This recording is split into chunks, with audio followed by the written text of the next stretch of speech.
आपको याद दिला रहा हूँ 25, 26, 27 अक्टूबर हमारा राष्ट्रवादियों का महाकुंभ, जिसमें हम हिंदू इकोसिस्टम का निर्माण करेंगे।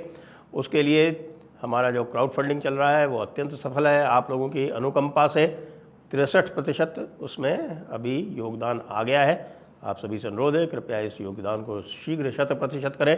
इसके लिए या तो QR स्कैन कर लें या फिर डिस्क्रिप्शन में जाके लिंक को क्लिक कर लें। नमस्ते, आप सभी से अनुरोध है कि कृपया हमारे चैनल को सब्सक्राइब करें, साथ में वीडियो को लाइक करें, शेयर भी करें। चीन ने घुटने टेक दिए हैं। विश्वास नहीं हो रहा? विश्वास नहीं हो रहा तो इंडियन एक्सप्रेस की वो रिपोर्ट पढ़ें जो कि चीन के स्पोक्समैन माओ निंग के हवाले से कही गई है। और माओ निंग क्या कह रहा है? कह रहा है कि साहब हमारा कंसेंसस बिल्डिंग हो गया और हमने बहुत सारे एरिया से डिसंगेजमेंट कर लिया। अब देखिए, चीन जो कुछ भी कहता है उसका इंटरप्रिटेशन किया जाता है। बहुत सारे लोग हैं यहाँ पर भारत में जो चीन जो भी कहता है उसका इंटरप्रिटेशन करते हैं। उनका ये कहना है कि भाई ऐसी बात तो हमने चीन के मुंह से कभी सुनी ही नहीं। और ये चीन अभी अभी कुछ ही दिन पहले बांग्लादेश में एक प्रकार से अमेरिका की सहायता में लगा हुआ था। अब उसको लग रहा है कि भाई ये तो मामला गड़बड़ हो गया।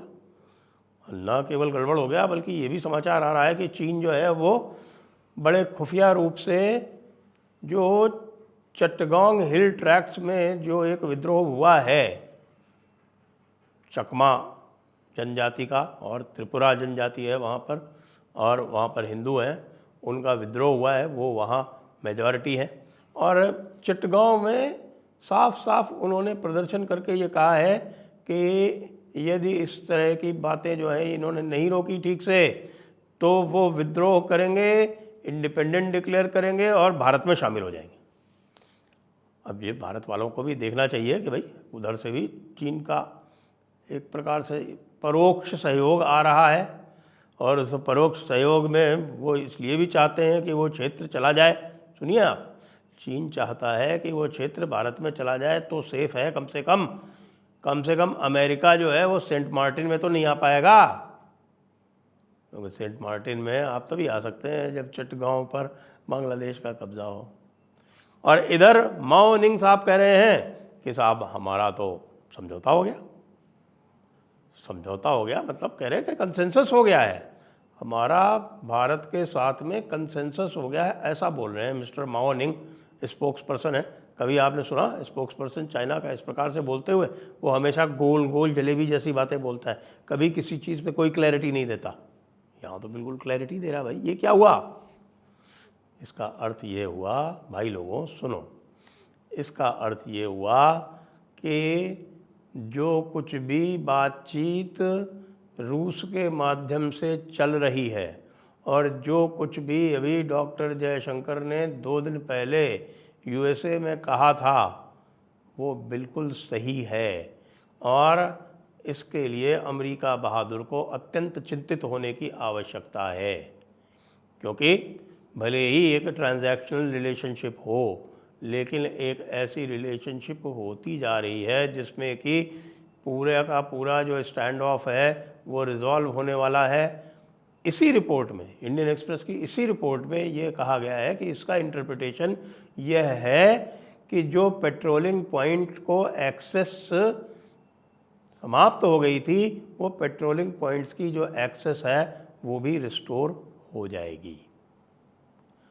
जो फ्रिक्शन पॉइंट्स थे वो तो रिजॉल्व हो गए। देप्सांग और देमचोक यहीं पे समस्या है, यहीं पे पेट्रोलिंग पॉइंट्स की समस्या है। तो यहाँ की, और चाहे पेंगोंग सो की हो या फिर आपके हॉट स्प्रिंग्स की हो, ये सारी की सारी समस्याएं रिजॉल्व होकर गलवान वैली में वहाँ पे जो भी पेट्रोलिंग पॉइंट्स हैं जैसे पहले हुआ करते थे 2014 के, उसी प्रकार से सारी की सारी स्थिति रिजॉल्व हो जाएगी। और फिर तो ये ऐसा लगता है कि कुछ दिनों में बॉर्डर भी रिजॉल्व हो जाएगा।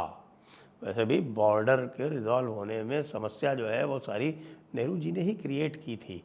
उनको कुछ अक्ल वक्ल तो थी नहीं, आपको पता है नेहरू जी को, क्योंकि सारा झगड़ा अक्साई चिन्ह को लेकर हुआ था।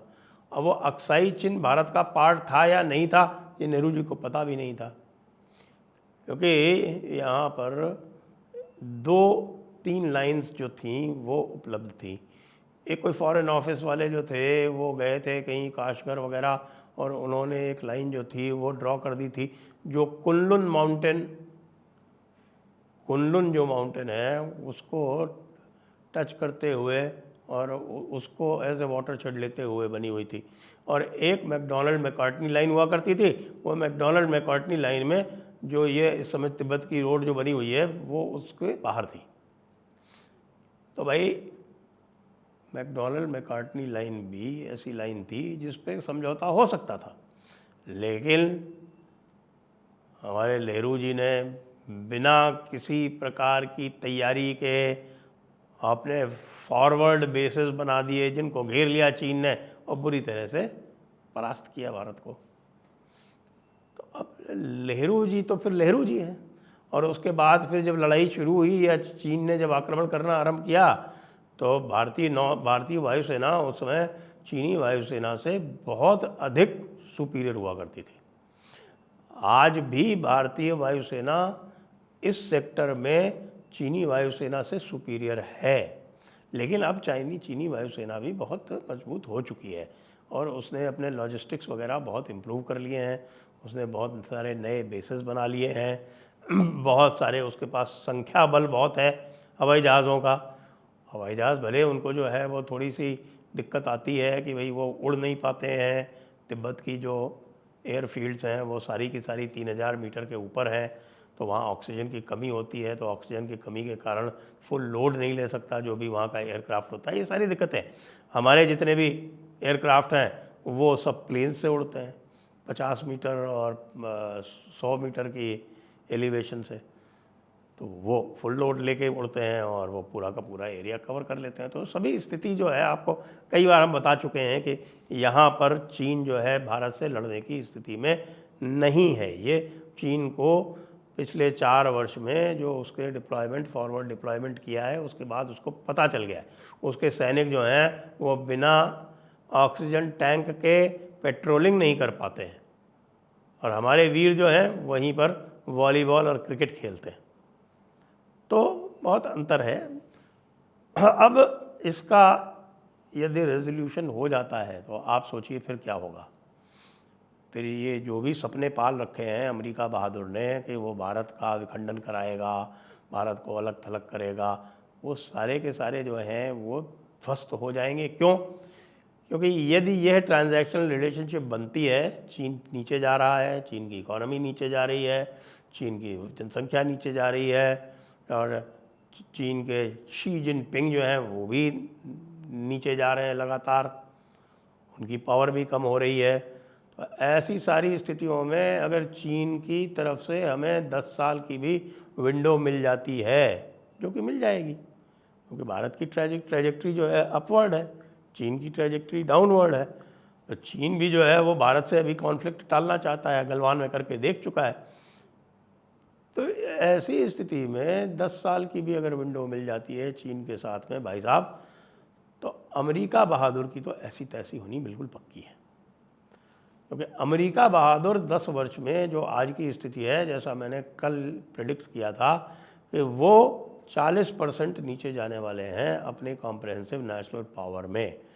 जैसा कि आप जानते हैं आज भी वो अब इस स्थिति में नहीं है कि वो डायरेक्ट कहीं इंटरवेंशन कर पाएँ।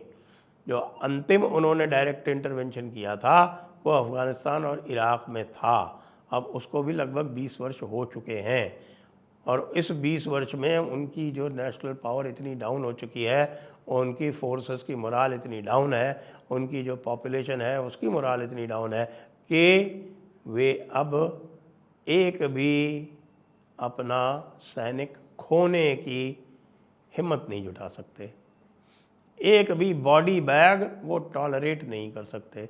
तो ऐसा देश जो है वो किस प्रकार से युद्ध करेगा? वो युद्ध करवा सकता है जैसे यूक्रेन को करवा रहा है, वो युद्ध करवा सकता है जैसे भारत को उकसा रहा था कि चाइना से कर लो, वो आपको आर्म कर सकता है, वो आपको अच्छे अच्छे अस्त्र शस्त्र बेच सकता है, वो आपको इंटेलिजेंस प्रोवाइड कर सकता है, मतलब आपको लड़वा सकता है, लड़ नहीं सकता। अब लड़ने की स्थिति नहीं रही अमेरिका बहादुर की, वो इधर उधर धींगा मुश्ती करते हुए घूम ज़रूर सकता है लेकिन लड़ नहीं सकता है। तो भाई ये तो बहुत ही अच्छा डेवलपमेंट है। इंडियन एक्सप्रेस की ये जो रिपोर्ट है, यदि ये सही है तो ये समझ लीजिए कि ये तो पिछले 5-7 वर्ष का बहुत बड़ा डेवलपमेंट हो जाएगा। और कितने रिसोर्सेज जो हैं वो हम फ्री अप कर सकेंगे, कितने रिसोर्सेज हमारे पास अतिरिक्त उपलब्ध हो जाएंगे। लेकिन आखिरकार चीन को झुकना पड़ा ना।